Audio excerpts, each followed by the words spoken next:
Here, I'll play a song to start the spaces while people join up. Yeah, sure, man. I mean, I'm actually ready to go ahead and get started. We can just hop right into it if you are. Yeah, no, I am too. Whenever, yeah, for sure. All right, for sure, brother. I was just, so far, man, got that stuff knocked out. Now we're good to go. Thank you, G, for being here. I appreciate you taking time out of your day to be on Making Time, a show for creators, by creators, where I highlight people's stories and how they got from where they're at, kind of the journey they taken to get where they are now. So today's guest is G Multichain. How has your day been, my man? My day's been great so far. I just woke up probably about half an hour ago. I was up till probably 6 a.m. last night talking with some of the other Fronx NFT teams about what they're doing and all the rest. We got the, as well too, last night, we finished the art for the airdrop that we're doing. So that's super exciting. But yeah, no, besides that, I'm having a good day so far. Dude, that's awesome to hear. And yeah, today's been a good day. It's kind of the beginning of a long day for me. I've got multiple meetings. I've got like a show, and then like 3 other meetings later this evening. Am I looking forward to it? No. But is it another day in Web3? Absolutely. But yeah, once again, thank you for being here. I appreciate you taking your time to be on this show. This is a Twitter space, so I have pinned the room to the top of the Jumbotron. If you guys could go ahead and click on that or the little button at the bottom right-hand corner and drop a quick comment, like, and retweet on this space, that'd be absolutely fantastic, so we can get some more people in here to learn more about Jeed. But without further ado, my first question for you, Jeed, is what got you into Web3? Honestly, I think the original thing that got me into Web3 was, I think what got a lot of people into Web3 was betting on those websites, like gambling websites like Roobet when ETH was around like $80 or whatever, you know what I mean? I think that's what really got me into Web3. I could have been a millionaire right now, but I decided to gamble. But yeah, that's what got me into Web3 to begin with. But as it comes to NFTs, I think the first couple projects I probably bought were straight rugs like everyone else. But what got me into wanting to create was me being a shitty trader and knowing that the only way I can make it in Web3 is if I create something kind of like the whole pickaxe and shovel kind of mentality of the Web3. You know what I mean? Like that's how a lot of other industries have made their money, and I'm looking at it in that way as well, instead of just trading, because I suck at trading. So yeah, I'm right there with you. When it comes to trading, I've only really secured losses. This is kind of the way it goes. We do have someone requesting to speak. I will say really quickly that the beginning first 35 minutes of the space will be a one-on-one interview, and then toward the end, we will be taking audience questions. So if I'm not bringing you up, that's why. It's nothing against you. But yeah, man, you're talking about how you got into this space for purely from gambling, right, or something a little bit like that, and then you started kind of meandering your way into the community and the culture. So I'm curious, what was your first real Web3 community you were a part of? Actually, bro, it was Kooks. Hookadookoo Frogs was the first Web3 project, like NFT project, spaces that I joined, all that type of shit, and mint that I didn't get rugged on right away. I actually minted, like, this is how new I was at the time of NFTs, is I actually minted off a fake link and got my wallet drained. Hookadookoo Frogs. So I didn't even end up minting one. I got it off secondary, like after it went into secondary. But like, fucking, that was probably my first like non-rug experience. But before that, I probably bought I think I bought this one project. It was called like Solana Doodle Apes or something. And it ended up being like this huge rug, and these people were like tied to like hundreds of different projects that were just all fucking fucked, you know what I mean? But they were using all the community members basically as pawns for their work, you know what I mean?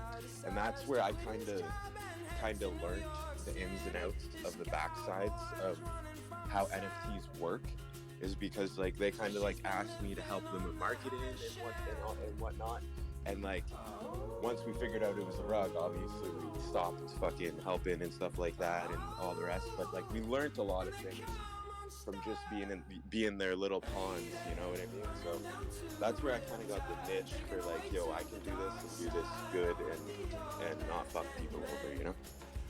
Yeah, absolutely. And I think one thing about Web3, especially in the state it's in right now, it's kind of trial by fire.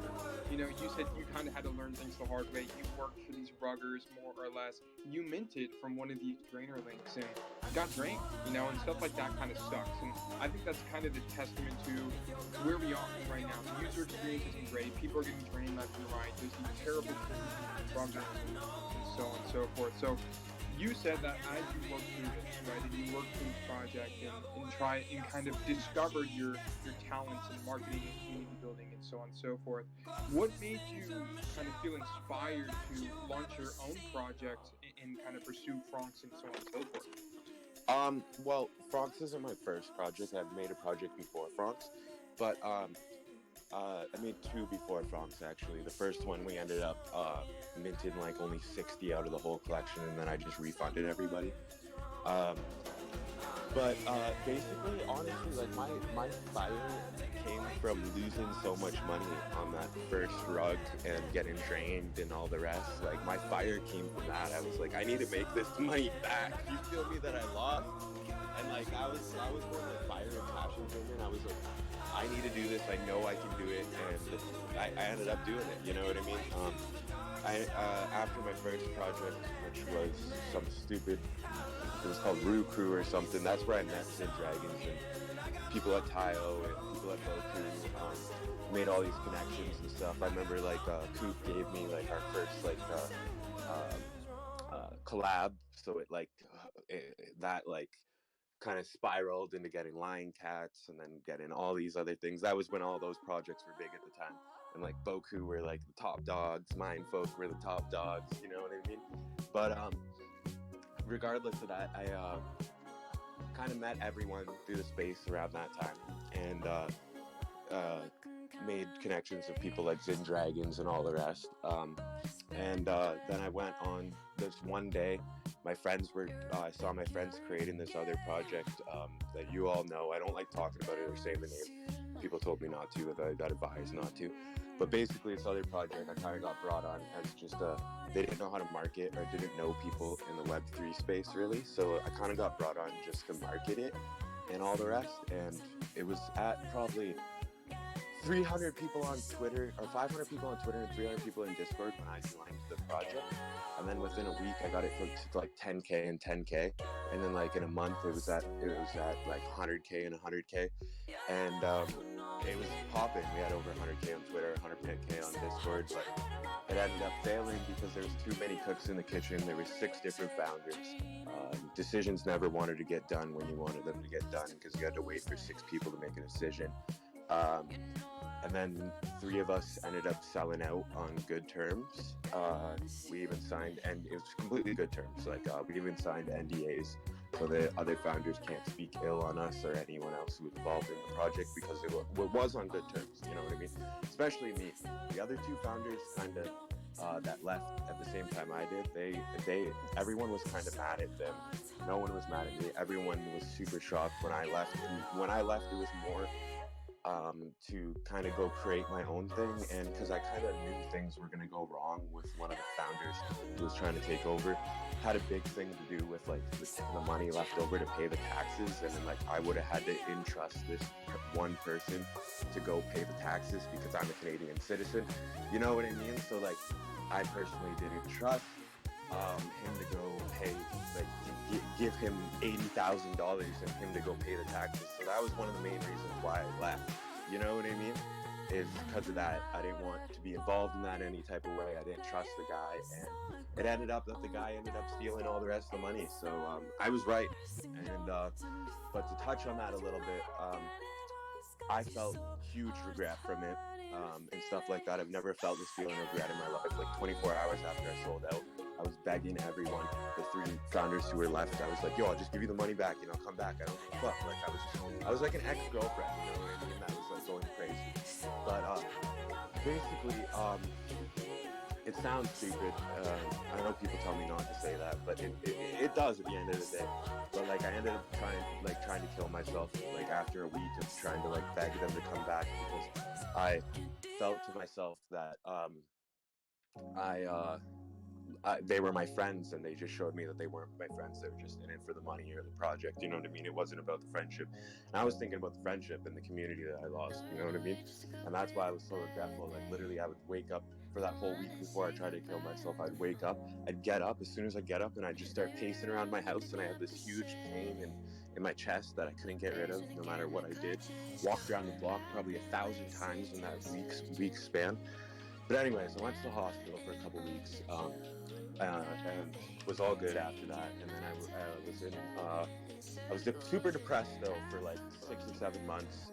I took a leave of absence at the job I had at the cannabis company I was working at while I was working at the project. So like I was off my job as well. So I was super depressed and stuff like that. And then when I was thinking about going back to my job, they told me that they're going bankrupt. So that kind of went out. So I got even more depressed than all the rest, and then eventually I bought a D-God when the FTX dip happened. I think around for 320. I got a floor. Ended up trading it, my D-God floor D-God and a Ute floor Ute for my Mickey, my Forever PFP. But then the Franc coin came out one day, and this is no shot to the other projects that are running, but this is how I thought. I looked at the other project, Frankie, that was running, and I was like, bro, I know I can do better than this, and I know I can do better for the Franc ecosystem. Because this Franc coin came out and it just made me super happy, and I was just having fun. Like, I didn't care about the money that I was like could have made off the coin if I sold it when Frank tweeted about it, because I got a bunch airdrop me for my D-God and shit like that, and bought a bunch before it pumped. But I ended up riding with you guys all the way back down to zero. Oh, not zero, but all the way back down to like to regular where we're at around now. And fucking I told myself even before I made the NFT project, like I don't even care if I don't make money off this shit. It's just the happiness, and my depression has kind of like subsided from this whole Franc movement and this whole me working on Francs and working all day long instead of like sitting and stewing and thinking about things. But yeah, basically, like now we're here, and that's kind of my whole story of Web3 and like where I've been the last couple months and stuff like that. I wrote a whole huge thread on it like a couple months back, and like it took me months and months to actually like tell this story to people and actually be comfortable talking about this in front of people. And now like I'm comfortable talking about it in front of like 100, 200 people as I'm a host on Spaces. So yeah, that's basically my whole kind of story in Web3. And now we're here, you know what I mean? Now we're building Francs. Now we're going to try to make something great out of this. Even if something goes wrong with the Franc ecosystem, we're still going to be building Francs. You know what I mean? Like Francs is here to stay. Like I'm so excited. Like we did the first art gen today, and like I got to see some of the fucking art and stuff like that. Like it actually generated, and man, does it ever just slap when it's actually like put together and generated, and you see them all. I'm like, holy fuck! Like you guys are gonna love these. We're like mythic skins and shit. It's fucking crazy. But yeah, that's basically my whole story in Web3, and now we're here. You know what I mean? Yeah, absolutely. And you've really seen the ups and the downs of Web3, right? You've seen the lowest lows, and now you might be a part of some of your highest highs. You know, you get to be in these really cool communities and be the kind of change you want to see in Web3. And I think you have a really inspirational kind of story. I mean, you've seen the worst of it. You had to kind of deal with that kind of stuff, and then you're able to kind of find a community, right, or find your niche and find ways to return value to it. So I'm curious, as you've gone through all of these ups and downs, what is the kindest thing someone has done for you in Web3? Man, honestly, just all the words that people tell me every time they come up to Franc Spaces and tell me how hard I'm working, or tell me flowers to me like that. Yo, man, it almost makes me tear up every time. Like that's what I do this for. Like I'm not doing the Franc project to make money. I'm making it to make a name for myself again. And I never thought when that whole thing went down with that other project that I sold out, I never thought I'd be a speaker on Spaces again, let alone run my own project and be a host of over 300 people on a space. You know what I mean? Like, I never thought that would be a possibility in my life again. So just being able to do this again and talk to everybody and people actually like sit down and listen to me for hours on end, like, it's like, bro, that's what I do this for, you know what I mean? Yeah, absolutely. Right, that sense of community, that sense of purpose you get for serving other people is always incredibly important to keep yourself motivated, keep yourself moving forward. You know, and it's something that sometimes you might feel like you lose that, right? You face one failure and then you take baby steps, or you take these small steps to get back there, you know, to kind of reintroduce yourself to that community and put yourself in a position where you are able to help people and you are able to realize your vision and not only realize your vision, but do it together.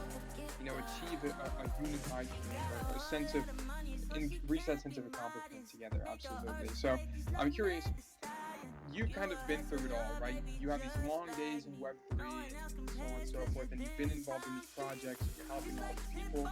What small things do you do that make your day better or help you kind of make it throughout your day? Honestly, I just keep going, you know what I mean? Like, I think maybe talking with my girl every once in a while, you know what I mean? That helps and all the rest. But she gets super mad at me and doesn't understand that, like, this is my full-time job now, and like it's been my full-time job even before I worked on France. So she's experienced it before, but right now it's almost like it's at that phase in France where I need, and I'm the only founder. There's not 5 other people helping me out, so I can't take breaks like I used to. So now it's almost like I have to put in 12 to 16-hour days, and she's getting kind of pissed at me. So like it is what it is at the end of the day. But like, I don't know, I smoke my weed. I recently started microdosing shrooms. That's been helping a lot with like my happiness and staying happy and staying motivated. Yeah, man, I think just my weed and every once in a while stopping and going to work on my plants. I'm actually gonna look at them right now that I say that. I'm actually a registered master grower with Health Canada, and I've been growing cannabis for 10 plus years. I'm 24, almost 25 now, but I've been growing cannabis since I was like 13 or something fucking stupid like that. But no, I have 2 licenses. I have one, they all look different. I have 2 licenses, one for indoor, 460 plants, I think, indoor, and then I can grow 150 plants outdoor. Because how it works here in Health Canada, you can just, like, I can just get a couple of my relatives to keep getting licenses, medical licenses, and then they can just sign it over to me, you know what I mean? So I could have 50 licenses if I wanted to. Yeah, for sure. And you seem to be quite the entrepreneurial kind of person, right? You said you started growing when you were incredibly young, like 15 years old, along those lines. Yeah, and yeah. Yeah, and then you now dabble in Web3, you're running your own community, and you're making that happen. So I'm curious, in your eyes, what risks do you think are worth taking? Man, if you have an idea, just fucking try. Just try it. I've always been an entrepreneur. Even in high school, man, I had a clothing brand that I made over $10,000 on selling clothes to all my friends and people around the world. Our biggest fucking market was actually California. Shipped clothes to Germany, shipped clothes to Korea, shipped clothes to Japan. Like, it was actually popping off at a point, and like, people were wearing our stuff all over the world. Famous people were wearing our stuff, like rappers and shit. The guy who used to Fabulous wore our hat. I gave Kid Cudi one of our hats live at one of the shows. So I've always been an entrepreneur, and I've always wanted to like build something and own something and kind of have my own business. But to tell someone to motivate them, man, is just listen to the story about where I was and where I am now, bro. If you think you're down or anything like that, you don't know. Maybe one day a switch will flip, and that's how it was with me and Franck. Like, a switch just flipped. I never knew I would be like this again. I never knew I would be the motivated person I am, and the talkative person I used to be.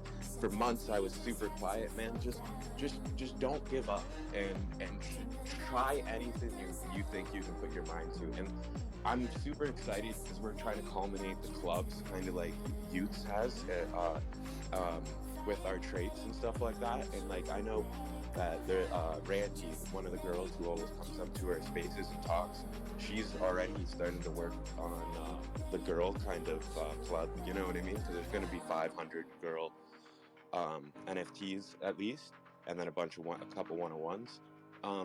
But because we've had so many girls in our community, and I really want to like push them and motivate them. But that's why we haven't said anything about merch personally, because I would rather someone from the community make merch, make a bag off it themselves, potentially even make more than we made off the mint. You know what I mean? Like, I'd love to see that happen. You know what I mean? Exactly how Frank says it, and like how he's been saying it. Like he wants to see the first person who makes 100K off motherfucking, you know what I mean, off some merch or something. And there's probably already people who have, you know.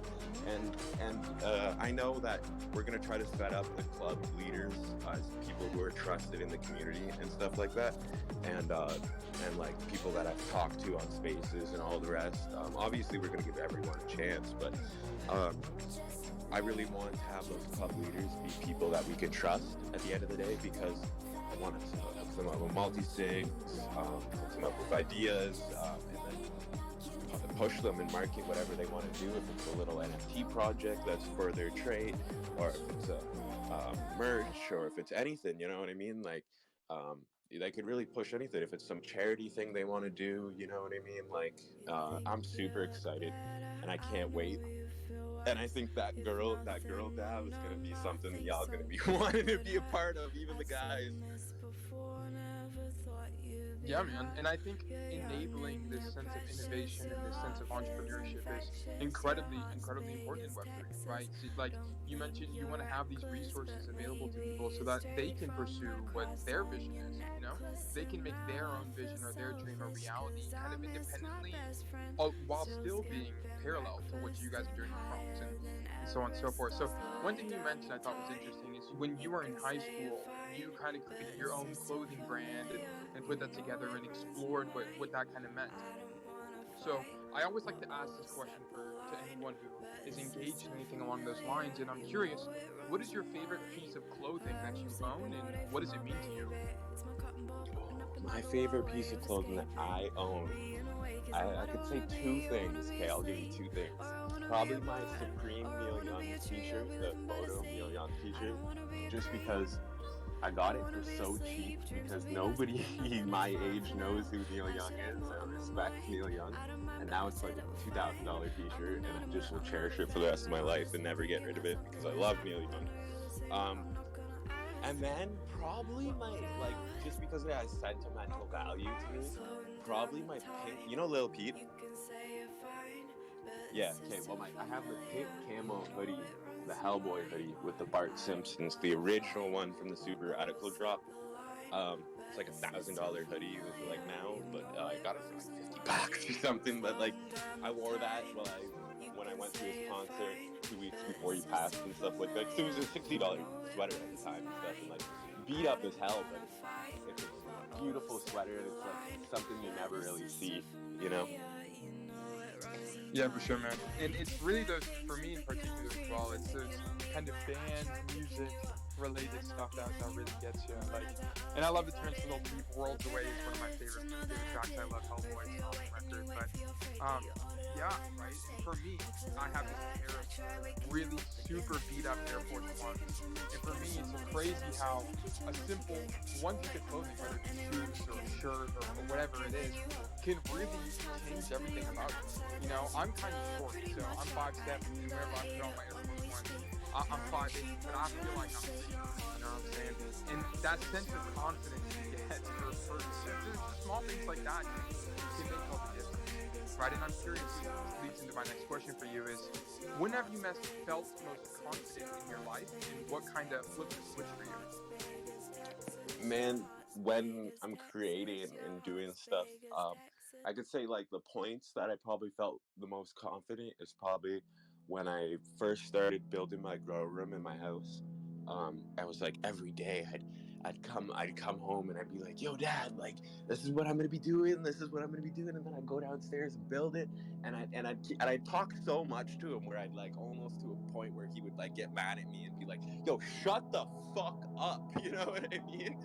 But like, and then probably when I was creating my last project and when I'm creating Francs is like, I feel that feeling of just I gotta talk.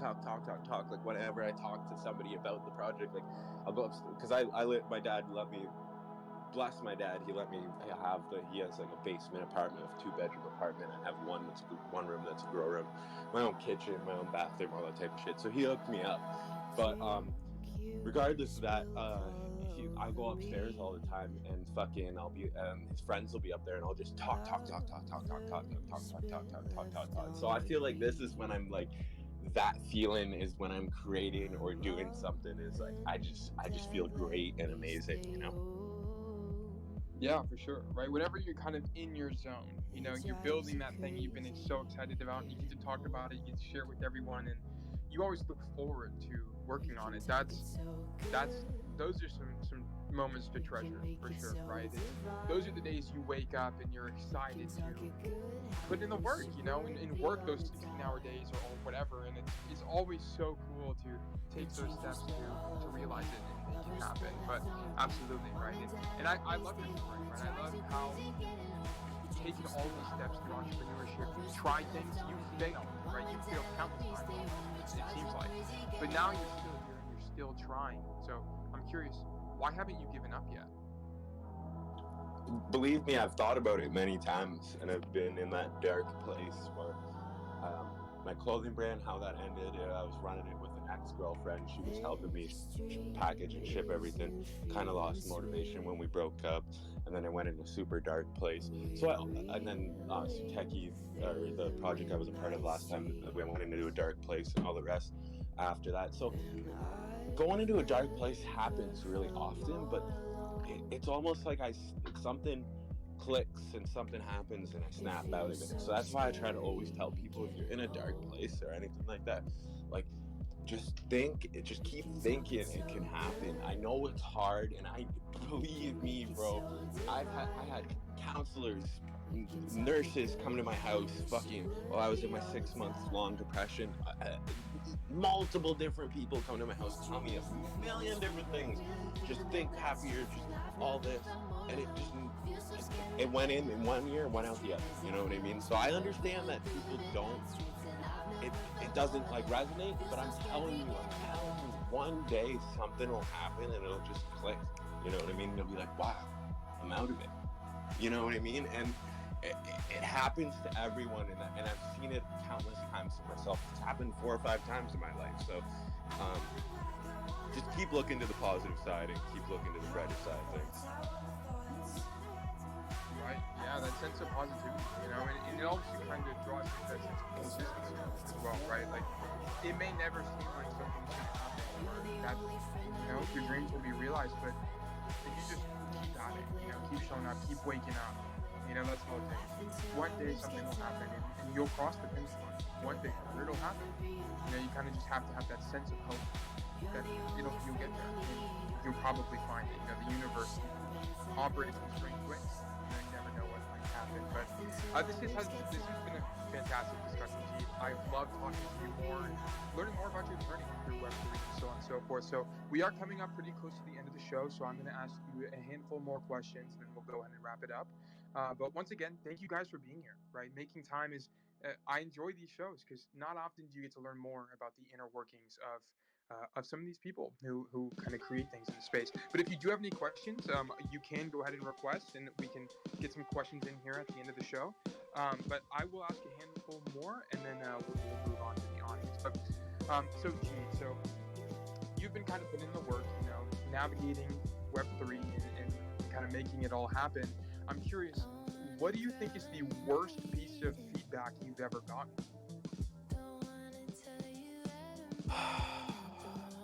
Listen to your like I know you have to listen to your holders. yes, you always have to listen to your community, but at the same time, you can't listen to those when boys. You know what I mean? You have to just do what you set out to do to make the collection or project the best. And I think that's where, in the past, my other successful projects failed because of everyone listening to them. You know what I mean? And I think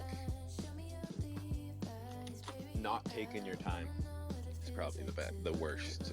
Like, you know what I mean? Thing like rushing things. Yeah, right. Like succumbing to that pressure.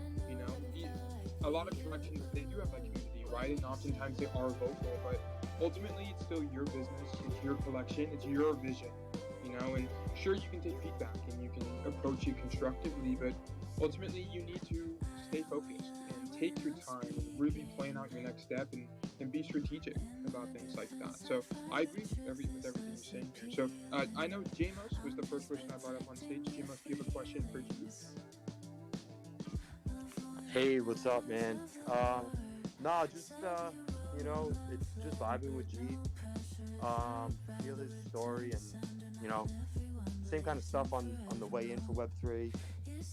Rug after rug getting beat, but I was actually on his live, man, and to hear him when he found out like that it got botted, and for him to stop everything, and like just to hear I don't know how it affected him, like the pure, like unfiltered, right there and then. Like he's just real, dude, and it's great to see someone build with like a passion and like just kind of like looking out and moving forward, hitting those roadblocks and not stopping, and you know, trying to pick back up and keep on moving. So it's just great to see that, and I just wanted to just show my support. I mean, of course, I got some of it. I'm holding it, but it's just really, really cool to just vibe with someone like that and make a connection like that just through the internet, really. That's all, man. Everyone, good vibes out there. Spread your knowledge and let's all ride it out together, really. That's all. I appreciate that, Jamos. Real shit. Thanks for always coming up as a speaker. I know you always have other spaces to attend, but he always stops by, even if he has a youth space or a D-God space to attend. He'll always stop by and say hi if he has to go. So I appreciate it big time, man. Mr. Kitty, what's up, brother? As always, Mr. Kitty, remember, guys, he's basically like our community, like, leader, you know what I mean? He's out here leading the community, running these late night DGen 21 plus spaces. We made it 101 of Mr. Kitty just because we love him that much and he showed that much love back to us. Yeah, but Mr. Kitty, what's up? Bro, I held that space down for 6.5 hours, baby. I went to bed frocking around. I woke up frocking around. I fucking love this community. Let's fucking go! Dude, I love the energy, bro. That's some energy I'm gonna need today, dude. I wish I could channel that. You know, stay motivated and scream at the top of my lungs to support my community. So, yeah, definitely thank you guys for being here. You know, I love seeing the awesome people for people, right? Like, I'm looking at the audience and I haven't seen this much engagement for a speaker I've had on my stage. So, I love the love. You know, and if one thing to mention, and I know G probably says this all the time, but if it were not for people like you, founders, project owners, builders would not be here, right? It's you guys. It really is. It's you guys, the people of Web3 who show up, who throw up reactions, who show up to these spaces, comment, retweet, like, whatever, engage in the Discord. You guys are our blood. You know? You keep us moving. You keep us inspired. You keep us driven. And we all kind of win from things like that. So I just want to share the love. You know, I love what you guys are doing. Thank you guys for being here. I'm in supporting G. You know, because this is the kind of stuff that keeps us going. So. But yeah, this has been an awesome discussion, Jeet. I'll ask you 2 more questions, and then we'll go ahead and rug into space. So, as you've been working on it, right, you've fostered this into community, you've got a ton of people kind of just helping you, know, you've learned a lot from them. Who do you think has been, or played, sorry, I'm going to my own words, who do you think has been the most impactful on you, not only in Web3, but in general in your life? In my life? I'd like in my life in general, I'd have to say probably like my grandfather who passed recently. But when it comes to Web3 in this space, there's so many names I couldn't name them all. Mr. Kitty, David, Jamos, fucking all the guys in here. I see Jet NFT Jet in here. He's fighting the butters in the chat all the fucking time. He's like, guys, do you not understand what Gene has done for us so far? Like, just chill out. You know what I mean? Everybody, political in here, fucking.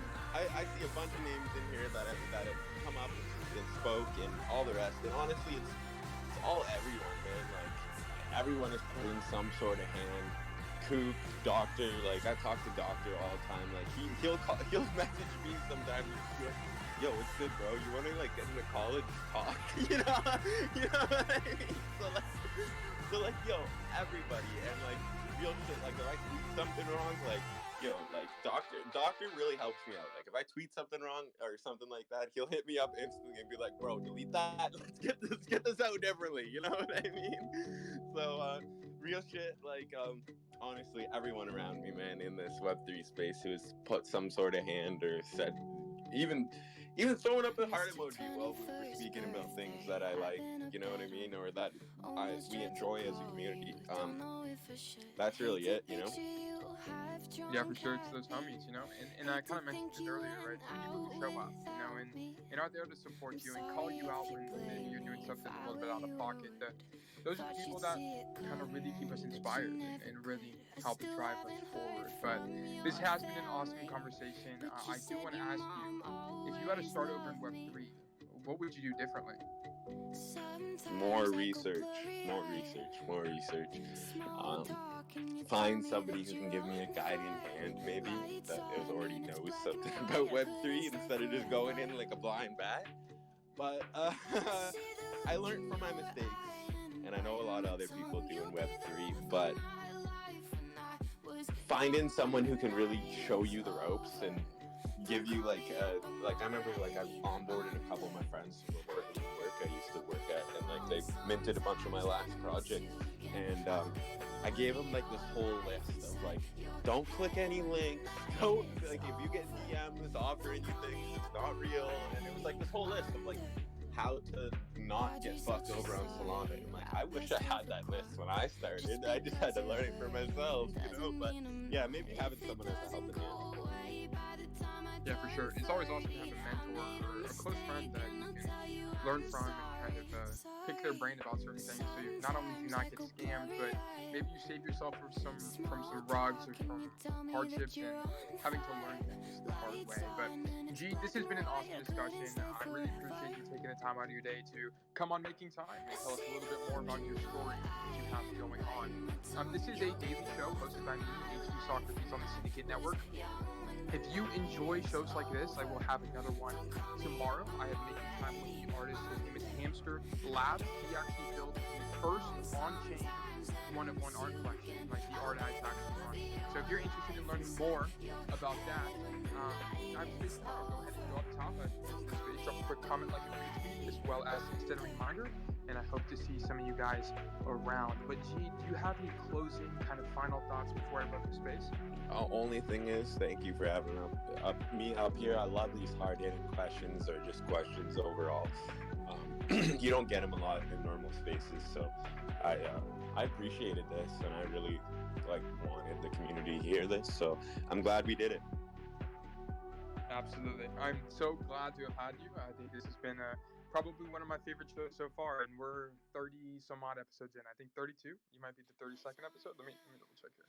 Yeah, you're the 32nd episode, and I loved it. You know, it's definitely going to be a highlight in my books. But once again, thank you guys so much for not only coming to today's Making Time, but for supporting Jeet. You know, because if it were not for people like you guys, we would not be here. So once again, thank you guys for being on Making Time. It has been an absolute blast, and I hope you guys have a fantastic rest of your day. I'll catch you later. Bye-bye.